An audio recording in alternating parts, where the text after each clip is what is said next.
আজকে আপনাদের সম্মুখে বিশ্বনবী আকায়ে নামদার তাজদার মদিনা মুহাম্মদুর রাসূলুল্লাহ সাল্লাল্লাহু আলাইহি ওয়াসাল্লাম এর 5টি বিশেষ নসিহত সম্পর্কে আলোচনা করব ইনশাআল্লাহ। আল্লাহ রাব্বুল আলামিন কুরআনুল কারীমের মধ্যে বলেন, মা আতাকুমুর রাসূলু ফাখুযুহু, তোমাদের রাসূল যা নিয়ে এসেছেন, যা করতে বলেছেন, তা তোমরা আঁকড়ে ধরো, তাকে অনুকরণ করো। ওয়া মা নাহাকুম আনহু ফান্তাহু, আর যে সমস্ত বিষয়সমূহ থেকে তোমাদেরকে বিরত থাকতে বলেন সেগুলো থেকে তোমরা বিরত থাকো। ওয়াত্তাকুল্লাহ, এবং তোমরা আল্লাহ রাব্বুল আলামিনকে ভয় করো। এই আয়াত থেকে আমরা বুঝতে পারলাম, আমরা যদি ইহকাল এবং পরকালে দুনিয়া এবং আখিরাতে যথাযথ কামিয়াব হতে চাই, সফল কাম হতে চাই, তাহলে অবশ্যই আমাদেরকে আল্লাহ রাব্বুল আলামিনের প্রতিটি হুকুম আহকাম বিধিবিধান পালন করতে হবে। সাথে সাথে এটাও বুঝলাম, আল্লাহ রাসূল সাল্লাল্লাহু আলাইহি ওয়াসাল্লাম আমাদেরকে যা করতে বলেছেন, যা আদেশ করেছেন এবং যা নিষেধ করেছেন এবং যে নসিহত আমাদের করেছেন, তার উপর আমাদের জীবনকে পরিচালনা করতে হবে। তাহলে আমরা যদি দুনিয়া এবং আখিরাত, ইহকালে এবং পরকালে কামিয়াব হতে চাই, সফল কাম হতে চাই, যেমনিভাবে আল্লাহ তাআলার হুকুম আহকাম পালন করতে হবে, ঠিক এমনিভাবে বিশ্বনবী রাসূলুল্লাহ সাল্লাল্লাহু আলাইহি ওয়াসাল্লামের আদেশ নিষেধ নসিহতগুলো মেনে চলবে। প্রিয় হাজিরিন, তাই আজকে যে 5টি নসিহত রাসূল আকরাম সাল্লাল্লাহু আলাইহি ওয়াসাল্লামের আপনাদের সম্মুখে পেশ করা হবে, আমরা সকলে ইনশাআল্লাহ সেগুলো আমলের নিয়তে শ্রবণ করার চেষ্টা করব ইনশাআল্লাহ। হাদিসের অন্যতম কিতাব মুসনাদে আহমদ, এই কিতাবে 20,632 নম্বর হাদিসে এসেছে, হযরত সুলাইম ইবনে জাবির রাদিয়াল্লাহু তাআলা আনহু থেকে বর্ণিত। তিনি বলেন, আমি একদিন রাসূলুল্লাহ সাল্লাল্লাহু আলাইহি ওয়াসাল্লামের কাছে আবেদন করলাম, ইয়া রাসূলুল্লাহ, আপনি আমাকে কিছু নসিহত করুন। রাসূল আকরাম সাল্লাল্লাহু আলাইহি ওয়াসাল্লাম সাহাবীকে প্রথম নাম্বার যে নসিহতটি করেছিলেন তা হলো ইত্তাকিল্লাহ, তোমরা আল্লাহ তাআলাকে ভয় করো। কাকে ভয় করো? ইত্তাকিল্লাহ, রাসূল বলেন তুমি কাকে ভয় করো? আল্লাহকে ভয় করো। আল্লাহকে ভয় করার অর্থ হলো আল্লাহ তাআলা যে মহান, শক্তিশালী, ক্ষমতাবান, সেই বিষয়গুলোর প্রতি লক্ষ্য রেখে আমাদের জীবনে এমন কোনো কাজ না করা যেগুলো আল্লাহ তাআলার বিধানের খেলাফ হয়, বিপরীত হয়। এটা হলো আল্লাহ তাআলাকে কি করা।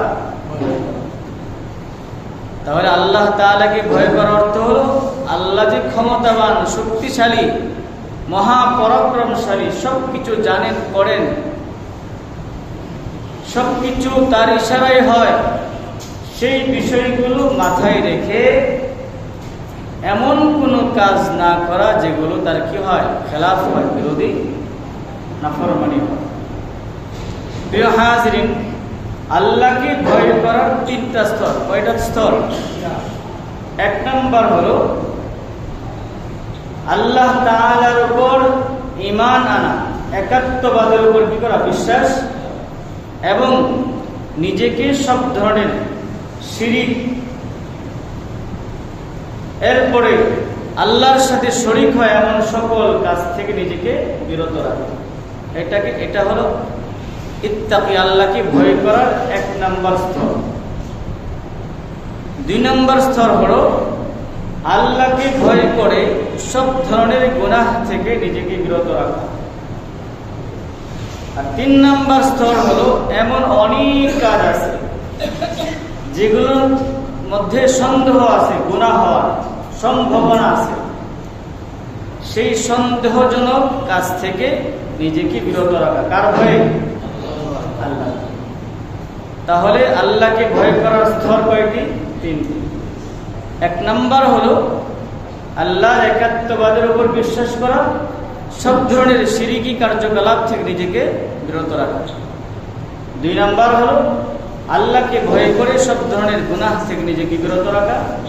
3 নম্বর হলো সন্দেহজনক, যেখানে গুনাহ হতে পারে, এটার মধ্যে গুনাহ থাকতে পারে, জায়েজ নাজায়েজের সম্ভাবনা আছে, নাজায়েজ হওয়ার সম্ভাবনা আছে, এমন কাজ থেকে নিজেকে আল্লাহর ভয়ে বিরত রাখা। প্রিয় হাজিরিন, আমরা যেহেতু মুসলমান, এই হিসেবে আমাদের 1 নম্বর স্তর অর্থাৎ আল্লাহর একাত্মবাদের উপর বিশ্বাস করা, শিরিক থেকে নিজেকে বিরত রাখা, এটা আমাদের আছে। যেহেতু আমরা কি মুসলমান, আমরা আল্লাহ তাআলার একাত্মের উপর বিশ্বাস করি কি করি না? এটা আমাদের আছে। বাকি যে 2টা আছে, গুনাহ থেকে নিজেকে বিরত রাখা আর হলো সন্দেহজনক কাজ থেকে নিজেদেরকে বিরত রাখা, এই 3 কাজ যদি পরিপূর্ণ হয়ে যায়, তাহলে রাসূল সাল্লাল্লাহু আলাইহি ওয়াসাল্লাম যে হযরত সুলাইম ইবনে জাবির রাদিয়াল্লাহু তাআলা নসিহত করেছেন, ইত্তাকিল্লাহ, তুমি আল্লাহকে ভয় করো, তাহলে আল্লাহ তাআলাকে যথাযথভাবে কি করা হবে? ভয় করা। এই 3টা স্তর যখন পরিপূর্ণ হবে। 2 নম্বর যে নসিহত, উপদেশ হযরত সুলাইম ইবনে জাবির রাদিয়াল্লাহু তাআলা করেছিলেন, তা হলো রাসূল বলেন, ওয়ালা তাহকিরান্না মিনাল মা'রুফি শাইআ, অর্থাৎ তুমি কোন সৎ কাজকে ছোট মনে করিও না, কোন ভালো কাজকে ছোট মনে করে ছেড়ে দিও না। এটা ছোট একটা আমল, সামান্য একটা আমল। নামাজের পরে 10 বার সুবহানাল্লাহ সুবহানাল্লাহ সুবহানাল্লাহ, অথবা 33 বার সুবহানাল্লাহ সুবহানাল্লাহ, অথবা আয়াতুল কুরসি, এরকম ভাবে যে ছোট ছোট আমলগুলো আছে, সেই আমলগুলোকে ছোট মনে করে কি করিও না? ছেড়ে দিও না। ওয়ালা তাহকিরান্না মিনাল মা'রুফি শাইআন। দেখা যায় অনেক ক্ষেত্রেই আমাদের অনেক সময় আমল করার আগ্রহ তৈরি হয়, কিন্তু ছোট মনে করে আমরা সেটা কি করি না? করি না। এটা শয়তানের বড় একটা ষড়যন্ত্র, বড় একটা চক্রান্ত, ওয়াসওয়াসা, ধোঁকা। নেক আমলকে ছোট মনে করে আর করতে দেওয়া হয় না। নেক আমল ছোট বড়, এটা আমাদের কাছে বাহ্যিক দিক থেকে ছোট বড় মনে হতে পারে, কিন্তু আল্লাহ তাআলার কাছে নেক আমল ছোট বড়, এটা হলো ইখলাসের দিক থেকে। যদি কেউ 10 লক্ষ টাকা দান করে দেয়, কিন্তু তার ইচ্ছা হলো মানুষ তাকে দানবীর বলবে, তাহলে এই 10 লক্ষ টাকার 4 আনার পয়সারও আল্লাহ তাআলার কাছে কি নাই, কোনো মূল্য। আবার কেউ যদি 10 টাকাও দান করে একমাত্র আল্লাহর সন্তুষ্টির জন্য, সে সারাদিন অল্প কিছু টাকা উপার্জন করেছে, হালাল উপার্জন, সেখান থেকে সে তার সামর্থ্য অনুযায়ী অল্প টাকা দান করেছে, কিন্তু তার উদ্দেশ্য হলো, নিয়ত হলো একমাত্র আল্লাহর সন্তুষ্টি, এছাড়া অন্য কিছুই নয়, তাহলে এই 10 টাকাই আল্লাহ তাআলার কাছে কবুল হবে। কথা বলে ঠিক কিনা? এজন্য প্রিয় হাজিরিন, কোন আমলেই আল্লাহ তাআলার কাছে বড় ছোট বিষয় না। আল্লাহ তাআলার কাছে হলো ইখলাস। আল্লাহ তাআলার কাছে কি? কে কতটুকু ইখলাসের সাথে আল্লাহর সন্তুষ্টির জন্য নেক আমল করতে, সেটা হলো মূল বিষয়। তাই প্রিয় হাজির, যেরকম ভাবে উদাহরণস্বরূপ আমরা অনেক সময় রাস্তাঘাটে চলাফেরা করি, দেখা যায় রাস্তার মধ্যে একটা ইটের টুকরা অথবা কেউ কলা খেয়ে তার খোলাটা চামড়াটা ফেলে দিয়েছে রাস্তার মধ্যে। যে কোনো সময় যে কোনো একজন পথিক এটার মধ্যে পা পিছলে সে আঘাত পেতে পারে, ব্যথা পেতে পারে। এটা সামান্য একটা বিষয়, এটা ইটের টুকরা। অথবা এই বৃষ্টির দিন আসতেছে, বিভিন্ন জায়গায় ড্রেন আছে, সরকারে অনেক ধরনের সুযোগ সুবিধা করে দিয়েছে। আমাদের গাফলতির কারণে আমি একটা বিস্কিট খেয়েছিলাম বা কোনো একটা কিছু খাইছি, এটার প্যাকেটটা ফেলে দিচ্ছি যেখানে ইচ্ছা সেখানে দেওয়ার কারণে এখন দুষ্টিছি কারণে এখন মনে করেন বন্যা হয়ে গেছে, না হয়তো পানি ঘরে উঠে গেছে, না হয়তো চলাচল করে যাইতেছে না। দোষে দিছি কাকে? সরকারকে।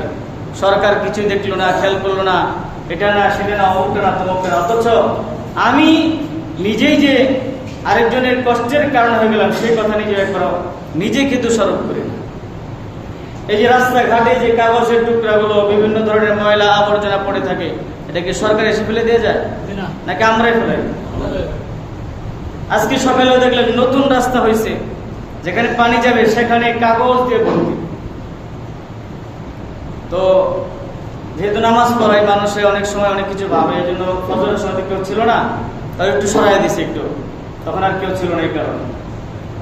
যাই হোক প্রিয় হাজিরিন, রাস্তাঘাট থেকে কষ্টদায়ক বস্তু সরিয়ে দেওয়া এটাও সবের কাজ। এটাও কি হাদিসের বাকি রাসূলুল্লাহ সাল্লাল্লাহু আলাইহি ওয়াসাল্লাম বলেন, আল ঈমানু বিদ'উন ওয়া সাব'উনা শু'বাতুন মিনাল ঈমান ফাফদালুহা কাওলু লা ইলাহা ইল্লাল্লাহ ওয়া আদনাহা ইমাতাতুল আযা আনিত তারিক ওয়াল হায়াউ শু'বাতুন মিনাল ঈমান। রাসূল সাল্লাল্লাহু আলাইহি ওয়াসাল্লাম বলেন, ঈমানের ৭৭টির মতো শাখা আছে। কয়টি? ৭৭টি।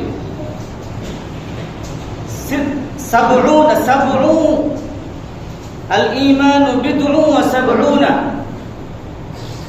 প্রায় ৭০টির মতো শাখা আছে। এর মধ্যে এক সবচেয়ে উত্তম হলো এই কথার সাক্ষ্য দেওয়া, লা ইলাহা ইল্লাল্লাহ, আল্লাহ ছাড়া কোনো মাবুদ, ওয়া আদনাহা ইমাতাতুল আযা আনিত তারিক, আর সবচেয়ে নিম্নমানের নিচের শাখা হলো রাস্তা থেকে কোনো কষ্টদায়ক বস্তু সরিয়ে দেওয়া। তাহলে এটা তো একবার ছোট আমল, যেহেতু সবচেয়ে নিচের। কিন্তু রাসূল সাল্লাল্লাহু আলাইহি ওয়াসাল্লাম তো হাদিসের মধ্যে বলেছেন, ছোট হোক কিন্তু সেটা যদি আমি মনে করি একজন মাখলুক আর একজন মানুষ এদিকে হাঁটাচলা করবে, তার জন্য কষ্ট হবে, তো এই চিন্তা করে সেই কষ্টদায়ক বস্তুটা সরায় দেয়। তো অনেক সময় দেখা যায় আমরা ঠিকই চলাফেরা করি, আমার সামনেও এরকম কষ্টদায়ক বস্তু পড়ে থাকে, কিন্তু আমি ছোট মনে করে সেটা করি না। কি মনে করি? যেটা ছোট, এটা তেমন কিছু না, যাক এটা কি সমস্যা আর হবে, এই মনে করে দেখি আমি ফেলে রাখিস। আরেক সময় একটা বাচ্চা সেখানে ব্যথা পেয়ে গেল, আরেকজন মানুষ সেখানে ক্ষতিগ্রস্ত হয়ে গেল। হাজির, এই জন্য এই যে ছোট ছোট আমল থেকে আমরা অনেক সময় যে বিরত থাকি, এটা হলো শয়তানের বড় একটা ধোঁকা। শয়তান আমাদের সম্মুখে এটা পেশ করে, এটা তো ছোট আমল, এটার মধ্যে তেমন কি নেকি আছে, তেমন কি আর সব আছে, এটা না করলে আর কি হবে, এই চিন্তা আমার মাথায় ঢোকায়া ছোট আমলগুলো, নেক আমলগুলো আমাদের করতে দেওয়া হয় না। যেরকম হাদিসের মধ্যে এসেছে, রাসূল সাল্লাল্লাহু আলাইহি ওয়াসাল্লাম বলেন যে কোন পিপাসার্ত ব্যক্তিকে পানি পান করানো সবচেয়ে উত্তম সাদাকা। আমার কাছে পানি আছে, আরেকজন পিপাসিত বোঝা যাচ্ছে, তাও আমি তাকে দিচ্ছি না। অন্য হাদিসের মধ্যে আছে, রাসূল সাল্লাল্লাহু আলাইহি ওয়াসাল্লাম বলেন, কোন মুসলমান ভাইয়ের সাথে সাক্ষাৎ হলে হাসি মুখে কথা বলাও সাদাকা। এটাকে আমরা অনেক সময় ছোট মনে করে তার সাথে সুন্দরভাবে হাসি মুখে কথা বলবো, তার দিকে তাকাই না, আমার এটা তেমন কিছু না, ছোট আমল মনে করে ছেড়ে দিই। অথচ হাদিসের মধ্যে এসেছে, সহিহ বুখারী 609 নম্বর হাদিসে বর্ণিত আছে, রাসূল সাল্লাল্লাহু আলাইহি ওয়াসাল্লাম উম্মতে মুহাম্মদের আগের যুগের এক গুনাহগার ব্যক্তি, আমরা সকলেই ঘটনা জানি। রাস্তা দিয়ে যাচ্ছিলেন, পথিমধ্যে সে অনেক পিপাসিত হয়ে যাওয়ার কারণে একটি কুয়া থেকে সে পানি পান করছে। পানি পান করার পরক্ষণেই সে দেখতে পেরেছে একটা কুকুর পিপাসায় আপনার কাতর হয়ে জিহ্বা বের করে রাখছে। তো উনি ওনার যে পায়ের চামড়ার মোজা ছিল, চামড়ার মোজা দিয়ে পানি উঠিয়ে, কুয়া থেকে পানি উঠিয়ে এই কুকুরকে পান করাইছে। সে চিন্তা করছে, সে কুকুর হোক তাও তো সে মাখলুক, তাকে তো আল্লাহই বানাইছে। এই চিন্তা করে সে গুনাহগার অপরাধী ব্যক্তি হওয়ার পরেও শুধু ছোট্ট একটা আমল, একটা কুকুর, মানুষও নাকি একটা কুকুরকে পানি পান করানোর কারণে হাদিস এসেছে আল্লাহ তাআলা ওই ব্যক্তিকে মাফ করে দিয়েছেন। আরেক হাদিসে আসছে মুসনাদ আহমদের 10,432 নম্বর হাদিস, রাস্তার মধ্যে একটি গাছের ডাল, অনেক সময় দেখা যায় বাতাসে বা ঝড় তুফানে এসে আপনার রাস্তার মধ্যে ঢাল একটু ঝুঁকে থাকে, যার কারণে মানুষের চলাচলে কি হয়, কষ্ট হয়। এক লোক এই গাছের ডালটা কেটে মানুষের চলাচলের রাস্তাকে সহজ করে দিয়েছে। হাদিস এসেছে আল্লাহ রাব্বুল আলামিন এই কারণে এই ব্যক্তির জীবনের সকল গুনাহ মাফ করে দিয়েছে। ইসলামী খুতুবাত নামক একটি বড় ইসলামী গ্রন্থ আছে।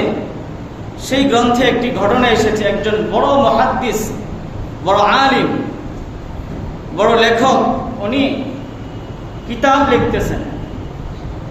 কিতাব লেখার সময় কলমের যে নিপ আছে, যেটা দিয়ে কালি বের হয়, সেখানে একটা মাছি এসে বসেছে। মাছি বসে এখান থেকে কালি সে চুষতেছে, মানে তার প্রয়োজনে তার খাবার গ্রহণ করতেছে। তো উনি এটা দেখে সামান্য সময়ের জন্য ওনার লেখাকে বন্ধ রাখছে। মাছিকে সুযোগ দিছে কালি চুষার জন্য, সামান্য সময় উনি লেখা বন্ধ রাখছে। তো উনি যখন ইন্তেকাল করেছেন, আরেক বুজুর্গ স্বপ্নে দেখেছেন যে আল্লাহ তাআলা আপনার সাথে কেমন আচরণ করেছেন। তখন তিনি বললেন, আল্লাহ তাআলা আমার এই আমলটুকু, এই যে একদিন লেখার সময় একটি মাছি এসে আমার কলমের কালি চুষতেছিল, এই জন্য আমি সামান্য সময় লেখা বন্ধ রাখছিলাম, যার কারণে আল্লাহ রাব্বুল আলামিন আমাকে মাফ করে দিয়েছেন। বলেন সুবহানাল্লাহ। প্রিয় হাজিরিন, তাহলে আরেকজনকে পানি পান করানো, রাস্তাঘাটের কষ্টদায়ক বস্তু সরিয়ে দেওয়া, এরকম ভাবে শুধু মানুষ না, অন্য মাখলুকাত যারা আমার কোনো ক্ষতি করতেছে না, তার সে যদি কোনো বিপদে পড়ে তাকে বিপদ থেকে উদ্ধার করা, এগুলো সামান্য ছোট আমল।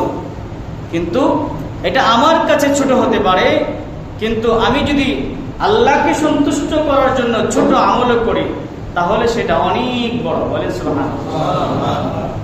আবার একজন হাজী সাহেব 10 লক্ষ টাকা খরচ করে হজ করে এসেছেন, কিন্তু ওনার ইচ্ছা হলো মানুষ থেকে হাজী সাহেব করবেন। আবার যদি কোনো ঘোষণা হয় হাজী সাহেব, ওনার নামটা নামের সাথে হাজী সাহেব কেন বলা হলো না, এই জন্য উনি রাগান্বিত হন, তাহলে উনি কি মূলত আল্লাহকে সন্তুষ্ট করার জন্য হজ করেছেন? তাহলে 10 লক্ষ কেন 50 লক্ষ টাকা খরচ করে হজ করলেও সেটা আল্লাহ তাআলার কাছে সামান্য পরিমাণ কোনো মূল্য। এই জন্য রাসূলুল্লাহ সাল্লাল্লাহু আলাইহি সাল্লাম ওই সাহাবীকে নসিহত করেছিলেন, ওয়ালা তাহকিরান্না মিনাল মা'রুফি শাইআন, তুমি কখনোই ছোট অনেক আমলকে ছোট মনে করে ছেড়ে দিও। আবার এটা তো নেক আমলের কথা বললাম, এছাড়াও দুনিয়ার অনেক এমন কাজ আছে ছোট মনে করে। পরীক্ষা দিতে যাবে একটা ছাত্র, সেটা সহজ মনে করে সে পড়ে নেয়। পরীক্ষার আগের দিন, 2 দিন, 3 দিন আগে সে সহজ মনে করে এই পড়াটা সে পড়ে নেয়। দেখা গেল পরীক্ষার মধ্যে এটা চলে আসছে, এখন তো তার পেছ লেগে গেছে কিভাবে বইয়ের মধ্যে কিভাবে লেখা ছিল, অথচ সে জানে এটা সহজ, কিন্তু না পড়ার কারণে লিখতে গিয়ে তার উল্টা পাল্টা হয়ে গেছে। এই জন্য কোনো ছোট জিনিসকে ছোট মনে করা যাবে না। কেউ যদি ছোট সাপের বাচ্চাকে বাচ্চা মনে করে ছেড়ে দেয়, এই বাচ্চাই তার জন্য কি হয়ে যাবে, তার জন্য ধ্বংসের কারণ হয়ে যাবে। এই জন্য প্রিয় হাজির, ছোট নেক আমল ছোট মনে করে ছাড়া যাবে না। যদি ছোট নেক আমলগুলো একমাত্র আল্লাহ তাআলার সন্তুষ্টির জন্য আমরা করতে থাকি, সেটাই আমাদের জন্য নাজাতের কি হয়ে যেতে পারে, কারণ হয়ে যেতে পারে। প্রিয় হাজির, এই জন্য আমরা যে নেক আমল করি, আমাদের নেক আমলের ওসিলায় আমরা যে জাহান্নাম থেকে মুক্ত হয়ে যাব, মাফ পেয়ে যাব, জান্নাত পেয়ে যাব, এই কথা নিশ্চিতভাবে কেউ বলতে পারবে। বাকি আল্লাহ রাব্বুল আলামিন আমাদের জীবনের কোনো একটা ছোট নেক আমল বা বড় নেক আমল আল্লাহর কাছে পছন্দ হয়ে গেলে সেটাই মার্ক করে রেখে দিবেন। এইটাকেই কেন্দ্র করে, এই আমলের উপর নির্ভর করে আল্লাহ তাআলা আমাদেরকে মাফ করে দিয়ে জান্নাত দান করবেন। এখন বিষয় হলো যে তাহলে কোন আমলটা মার্ক করবেন আল্লাহ তাআলা, কোন আমলটা কবুল করে আমাদের জন্য জাহান্নাম থেকে মুক্তির কারণ বানিয়ে দেবে, সেটা কি আমাদের জানা আছে? তাই আমাদের করণীয় কি? করণীয় হলো প্রাপ্তবয়স্ক হওয়ার পর থেকে নিয়ে একবারে মৃত্যু পর্যন্ত লাগাতার নিয়মিত আমলের সাথে থাকতে হবে। এই কারণে কোন আমল জানি আল্লাহ তাআলার কাছে কি হয়ে যায়, মকবুল হয়ে যায়। এই যে কিছুদিন আগে খেলা গেল, 1 ঘন্টা 1.5 ঘন্টা পর্যন্ত খেলা, 1.5 ঘন্টা পর্যন্ত খেলোয়াড়রা আপ্রাণ চেষ্টা করেছে। একটা মিনিট, একটা মুহূর্ত কেউ গাফিল হয় নাই, কেউ উদাসীন হয় নাই, অসতর্ক হয় নাই, সর্বোত্তম চেষ্টা করেছে যে যে কোনো এক মুহূর্তের গোলে তার জন্য বড় বিজয় নিয়ে আসতে পারে। কথা বলো ঠিক কিনা? ঠিক প্রিয় হাজির, আমাদের জীবনের বালেগ হওয়া থেকে নিয়ে মৃত্যু পর্যন্ত আমাদের জীবনের প্রতিটা মুহূর্ত অনেক দামি, প্রতিটা মিনিট অনেক দামি, প্রতিটা সেকেন্ড অনেক দামি। যে কোনো মুহূর্তের, যে কোনো মিনিটের, যে কোনো সেকেন্ডের আমল আল্লাহ তাআলার কাছে কবুল হয়ে যেতে পারে, সেটাই আমাদের জন্য জাহান্নাম থেকে মুক্তির কারণ হতে পারে। আল্লাহ তাআলা তৌফিক দান করুন, আমিন। তৃতীয় নম্বর যে নসিহত রাসূল আকরাম সাল্লাল্লাহু আলাইহি ওয়াসাল্লাম করেছেন, সেটা হলো ওয়া ইয়াকা ওয়াল মাখিলাতা ফাইন্নাল্লাহা লা ইউহিব্বুল মাখিলা। রাসূল বলেন, তুমি সব সময় অহংকার থেকে নিজেকে বিরত রাখবে, কারণ ফাইন্নাল্লাহা লা ইউহিব্বুল মাখিলা, আল্লাহ তাআলা কখনোই কোনো অহংকারীকে ভালোবাসেন। এছাড়াও হাদিসে পাকে রাসূলুল্লাহ সাল্লাল্লাহু আলাইহি ওয়াসাল্লাম বলেন, লা ইয়াদখুলুল জান্নাতা মান কানা ফি কলবিহি মিসকালু যাররাতিন মিন কিবারিন। যদি কাহারো হৃদয়ে, কলবে যাররা পরিমাণ, যাররা কাকে বলা হয়? সরিষার দানাকে 70 ভাগ করলে 70 ভাগের 1 ভাগকে কি বলা হয়? যাররা।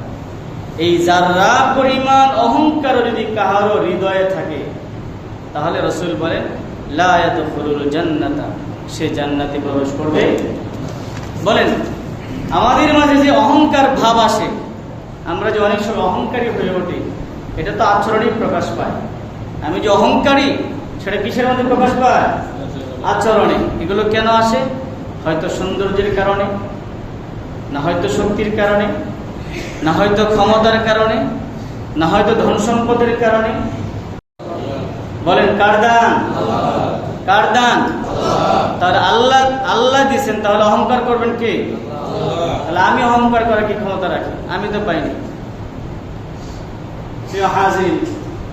কিন্তু আল্লাহ তাআলা বিশেষ একটি হিকমতে, বিশেষ একটি কারণে, দুনিয়ার শৃঙ্খলার কারণে কাউকে মালিক বানিয়েছেন, কাউকে কর্মচারী বানিয়েছেন, কাউকে ড্রাইভার বানিয়েছেন, কাউকে মালিক বানিয়েছেন, কাউকে ক্ষমতা দিয়েছেন, কাউকে জনগণ বানিয়েছেন। দুনিয়ার শৃঙ্খলার জন্য সবাই যদি মালিক হয়ে যায়, সবার যদি 5টা গাড়ির মালিক থাকে, কে কার কাছে মুখাপেক্ষি হবে? কে কার গাড়ি চালাবে? উনি কি 5টা গাড়ি একা চালাইতে পারবে? কথা বলেন। 20 লক্ষ টাকার ব্যবসা উনি শুরু করেছে, একা 20 লক্ষ টাকার ব্যবসা করতে পারবে? উনি তো মানুষ, উনির তো একটা আরাম আয়াস আছে, ওনার তো ক্লান্তি আছে, উনির তো ব্যস্ততা আছে। সুতরাং ওনার ব্যবসাটা যে ঠিক থাকবে, ওনার একার ওসিলা ঠিক থাকবে? তাহলে আমরা যা পাই সবগুলো দিয়েছেন কে? তা আল্লাহ তাআলা যদি দিয়ে থাকেন, তাহলে আমি অহংকার করার ক্ষমতা কি রাখি? আমার মাঝে অহংকার করা কি আছে? আমি কিভাবে অহংকার দেখাই? আমি তো আরেকজনের মুখাপেক্ষি। আমার কর্মচারী যদি আজকে না আসে, আমার ব্যবসায় বন্ধ। কথা বলে ঠিক কিনা? আমার গাড়ি যদি ড্রাইভার না চালায় তাহলে আমার গাড়ি স্টপ, চলবে না। আজকে যদি সারা দেশে মনে করেন খাবার দাবার তরি তরকারি কোনো কিছু আসে না, তাহলে আমার ঘরে লক্ষ লক্ষ কোটি টাকা আছে, আমি খাবার কোথায় পাবো? আমি তো আরেকজনের কৃষকের মুখাপেক্ষী, আমি তো দোকানদারের মুখাপেক্ষী, আমি তো রিক্সা চালকের মুখাপেক্ষী, আমি তো আমার ড্রাইভারের মুখাপেক্ষী, আমি তো আমার কর্মচারীর মুখাপেক্ষী। একমাত্র ও মুখাপেক্ষী তিনি কে? আল্লাহ। ওয়ালাম ইয়াকুল লাহু কুফুয়ান আহাদ। আল্লাহ তাআলা কাহার কি নন? মুখাপেক্ষী নন। আমরা সবাই একে অপরের মুখাপেক্ষী, কোনো না কোনো ভাবে মুখাপেক্ষী। আজকে আমি কারোর সাথে খারাপ আচরণ করলাম, আমার কর্মচারীর সাথে খারাপ আচরণ করলাম, এক সপ্তাহ আসলো না, আমি তো পুরা পাগল হয়ে যাই আরেক কর্মচারীর জন্য, আরেকজনের জন্য। এই জন্য প্রিয় হাজরিন, আল্লাহ রসুল সাল্লাল্লাহু আলাইহি ওয়াসাল্লাম সাহাবীকে উপদেশ দিতে গিয়ে বলেন যে তুমি সব সময় অহংকার থেকে নিজেকে বিরত রাখবে, কারণ অহংকারীকে আল্লাহ তাআলা ভালোবাসেন। আর অহংকারের সবচেয়ে কঠিন পরিণাম যে কত ভয়াবহ, এটা জানার জন্য ইবলিস শয়তানের ইতিহাস জানলে কি যথেষ্ট। ইবলিস শয়তান যে ইবলিস হয়েছে, ইবলিস শয়তান আগে ছিল বড় আবিদ। পৃথিবীর মধ্যে এমন কোন জমিনের এমন কোন স্থান নাই যেখানে তার সিজদা নাই। সে ফেরেশতাদের উস্তাদ ছিল, ইবলিস ফেরেশতাদের উস্তাদ ছিল, শিক্ষক ছিল। কিন্তু সে অহংকারের কারণে সে কি হয়ে গেছে? চিরদিনের জন্য বিতাড়িত হয়ে গেছে, লানত প্রাপ্ত হয়ে গেছে। আল্লাহ তাআলা বলছিলেন আদম আলাইহিস সালাতু ওয়াস সালামকে সিজদা করার জন্য। সে বলেছিল খালাকতানি মিন নার ওয়া খালাকতাহু মিন তিন। তাকে তো বানাইছি মাটি থেকে, আমাকে বানাইছে আগুন থেকে। আগুন গিয়ে মাটির নিচে মাথা নত করে কখনোই হতে পারে না।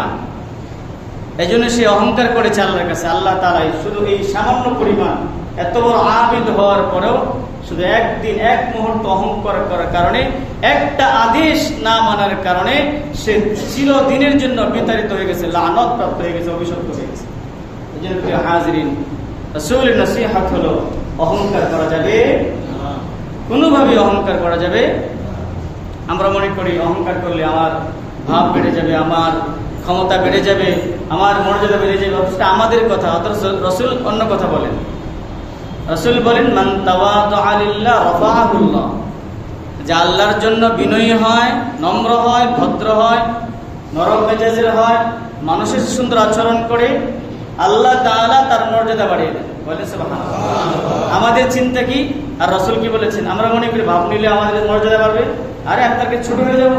অত রাসূল বলেন যে কেউ যদি আল্লাহর জন্য ছোট হয়ে যায়, আল্লাহ তার মর্যাদা কি করেন? বাড়ায়।